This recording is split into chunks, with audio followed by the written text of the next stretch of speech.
கள்ளக்குறிச்சி விஷச்சாராய உயிரிழப்பு சம்பவத்தை கண்டித்து சென்னை வள்ளுவர் கோட்டத்தில் விசிக சார்பில் ஆர்ப்பாட்டம் நடைபெற்றது. விசிக தலைவர் திருமாவளவன், சிபிஎம் தேசிய குழு உறுப்பினர் ஜி ராமகிருஷ்ணன் உள்ளிட்டோர் கலந்து கொண்டனர். நிகழ்ச்சியில் பேசிய ஜி ராமகிருஷ்ணன், கள்ளக்குறிச்சியில் லஞ்சம் வாங்கிய காவல்துறையினர் அனைவரையும் கைது செய்து நடவடிக்கை எடுக்க வேண்டும் என வலியுறுத்தினார்.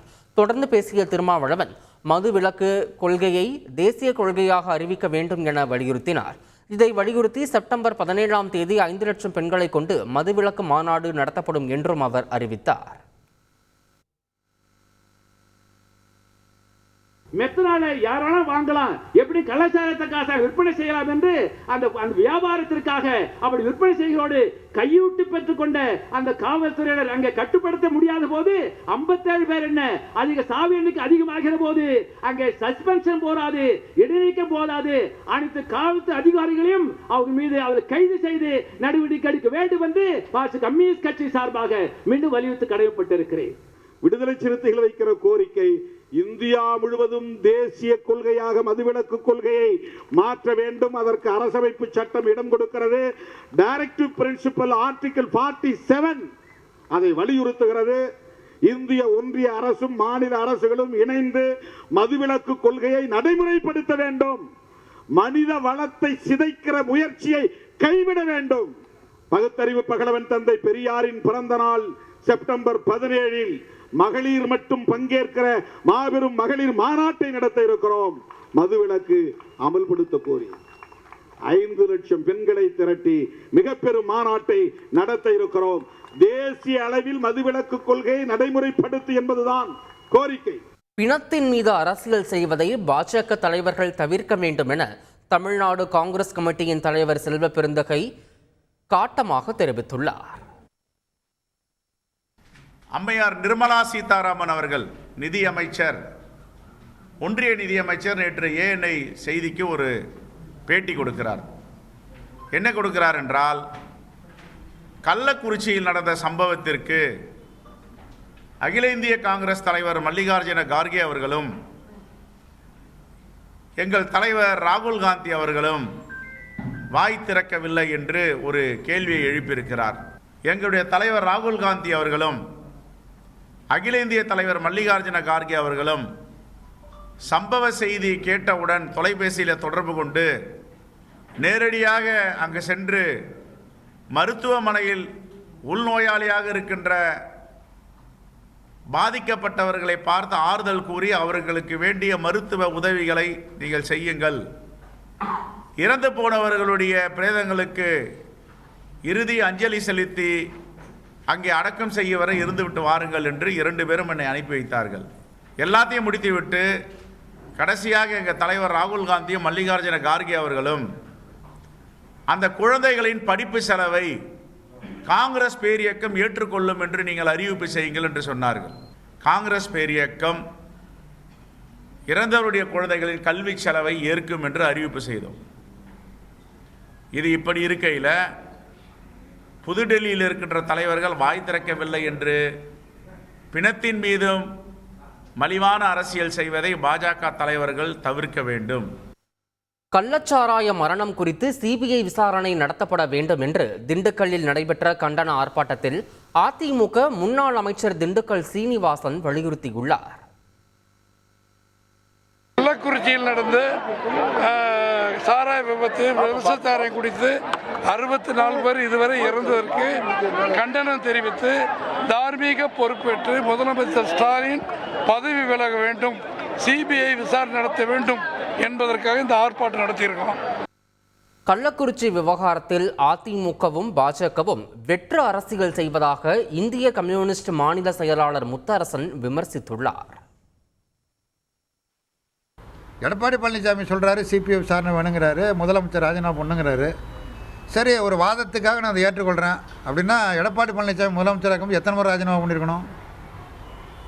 தூத்துக்குடியில் துப்பாக்கி சூடு நடைபெற்றது.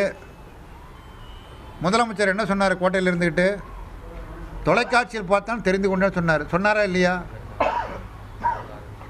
அவர் முதலமைச்சராக இருக்க பொழுது இதே மாதிரி 51 பேர் சாராய இதில் குடிச்சிட்டு சாகலையா? அப்போ ராஜினாமா பண்ணி நான் அப்படி ராஜினாமா பண்ணேன் சொல்லணும் எடப்பாடி பழனிசாமி. சிபிஐ விசாரணை வேண்டும், அதுக்கு பதிலாக ராஜினாமா பண்ணணும், நாங்கள் கவர்னரை பார்ப்போம். கவர்னரை பாருங்கள், கவர்னரை பார்த்தா கவர்னர் என்ன பண்ணிடுவார்? ஆட்சியை கலைச்சிடுவாரா? ஆட்சியை கலைச்சிட்டா நாங்கள்லாம் ஐஸ் வாங்கி சாப்பிட்டுட்டு உட்காந்துருப்போமா?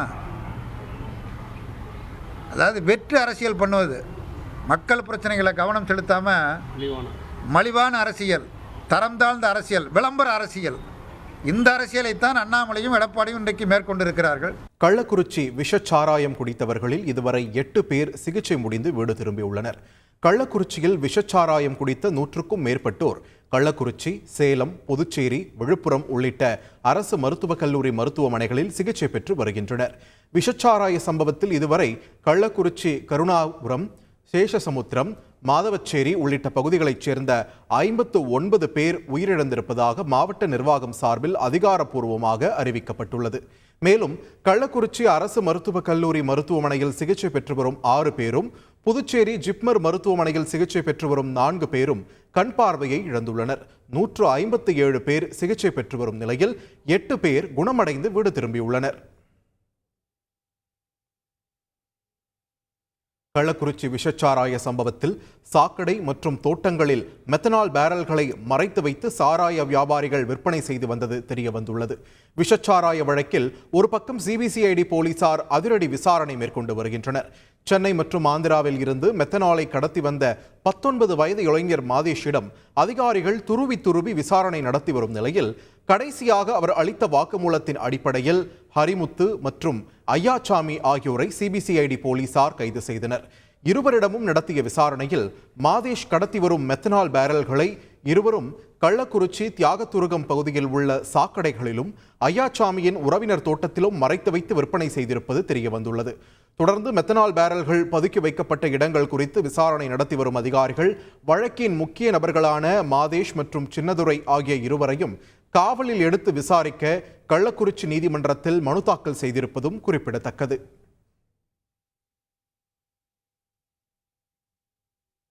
கள்ளக்குறிச்சி மாவட்டம் கல்வராயன் மலை அருகே கள்ளச்சாராயம் காய்ச்சி விற்றதாக அதிமுக பிரமுகரான சுரேஷ்குமார் என்பவரை கைது செய்த போலீசார் சிறையில் அடைத்துள்ளனர்.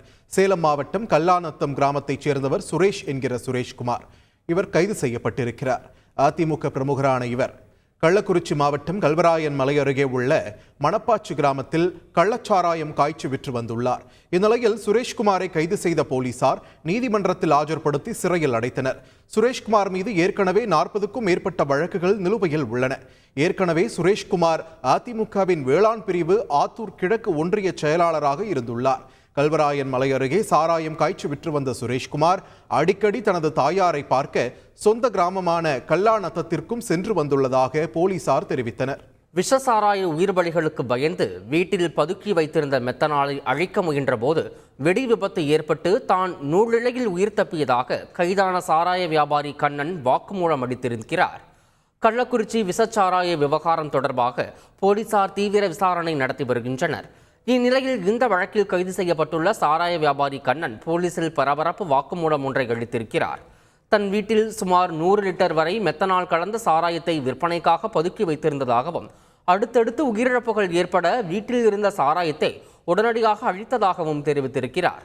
100 லிட்டர் மெத்தனால் கலந்த சாராயத்தை அருகில் உள்ள ஆற்றில் ஊற்றியதால் ஆற்று நீர் வெந்நீராக மாறி கொதித்ததாகவும் அவர் கூறியது பகீர் கிளப்பியிருக்கிறது. இதனைத் தொடர்ந்து போலீசாரிடம் சிக்காமல் இருப்பதற்காக மெத்தனால் இருந்த கேன்களை எரித்ததாக கூறியிருக்கும் அவர் அப்போது கேனில் சிறிதளவு மெத்தனால் இருந்ததால் அது பயங்கர சத்தத்துடன் வெடித்து சிதறியதாகவும் இதில் தான் நூலிழையில் உயிர் தப்பியதாகவும் தெரிவித்திருக்கிறார்.